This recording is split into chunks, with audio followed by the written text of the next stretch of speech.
The topic I have for you tonight is sleep and why it is so important. Ang atong hisgutan karon kagabhion kung unsa ka mahinungdanon ang pagkatulog. Let's have a look at what happens when we sleep. Atong tanawon kung unsay mahitabo nato og wala na itulog. First of all, our body starts cleaning itself. Una sa tanan ang atong lawas kinahanglan hinlo og guna. Your energy is filled back up. Ang atong pusog mubalik sa atong orihinal na pusog. Your immune system gets strengthened. O ang atong immune system upusgan sa pagayo. Your stomach and your brain get cleaned.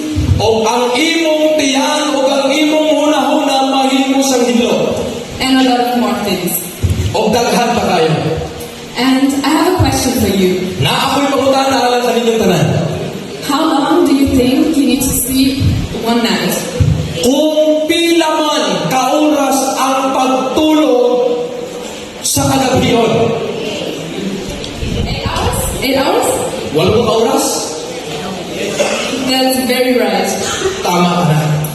About 8 hours is perfect, but it depends on the person. 8 yun siya ka-oras pero nakadepende na sa tao. But 8 hours should be perfectly fine.